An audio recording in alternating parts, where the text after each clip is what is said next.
Келесі 1334 есептің бірінші сұрағына жауап берейік. Саяхатшы неше сағат дем алды дейді. Бізде уақыты берілген және жүрген жол берілген. Дем алған уақыт, яғни бірыңғай жүрген, график көтерілмеген уақыт, ол бізде дем алған уақыт. Яғни А мен Б-ның арасында ол дем алған. Жалпы Б-ға дейін 4 сағат болған, оның 2,5 сағатын жүрді. Яғни жүрген жүрді ғой. Соны азайтамыз сонда. 4-тен азайтамын 2,5 сағатты. Ол дегеніміз 1,5 сағат ол дем алған екен. Келесі екінші сұраққа жауап берейік. Саяхатшы дем алғанға дейін қандай жылдамдықпен жүрді? Дем алғанға дейін ол 2,5 сағат жүрген. Яғни уақытымыз 2,5 сағатқа тең.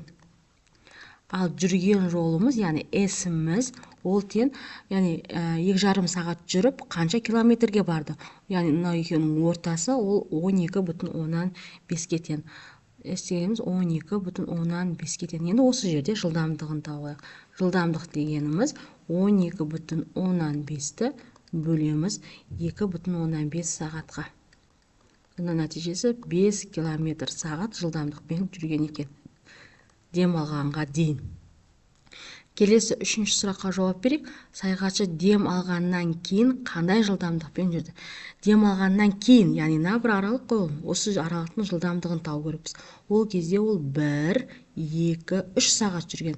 Немесе 7-ден азайтайық 4 сағатта. 7 азайтылған 4 сағат. Ол сонда 3 сағат дем алғаннан кейін жүрген. Ал қандай жылдамдықпен жүрді дейді? Ол бастапқыда барлығы бізде 30,5 км жол бар. Яғни S-іміз S-тің біріншісі 30,5 км сағатқа тең. Енді оның жүріп болған жолы 12,5 км. Яғни жүріп болған жолы 12,5 км. Ода осы екеуінен қалған уақытта демалып болғаннан кейін жүріп тұр ғой. Сондықтан да азайтып тастаймыз. Сонда 30,5-ті азайтамыз 12,5-ке. Оның нәтижесі сонда 18 км болады. Бұл бізде демалып болғаннан кейін жүрген жол. Енді қандай жылдамдықпен жүргенін білу үшін табамыз. 18 километрді бөлеміз уақытқа, яғни уақытымыз 3 сағат еді ғой. Бөлетін болсақ 60 км сағат болады екен. Сонда демалып болғаннан кейін ол 6 км сағат жылдамдықпен жүрген екен. Келесі 4-ші сұраққа жауап берейік.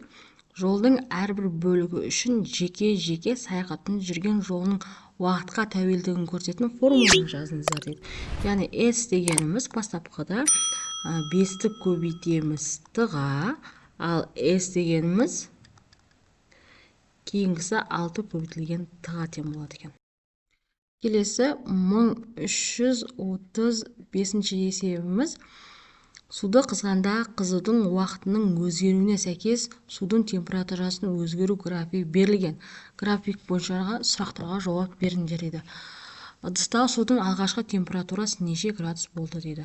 Яғни ең алғашқы температура ол бізде 10 градусқа тең болған екен. Бастапқыда 10 градусқа тең болды. Келесі екінші сұраққа жауап берейік.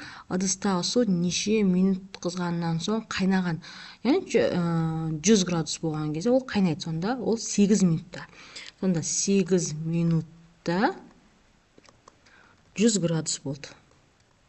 Яғни 100 градус деп отқан қайнаған уақыты.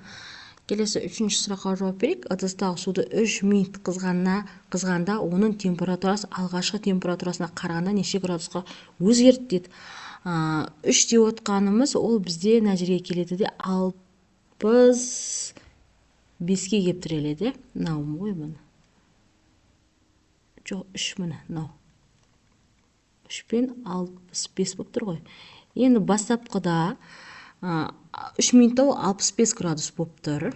Енді бастапқыда ол 10 градус болып бастаған, сонда 55 градусқа өзгерген екен.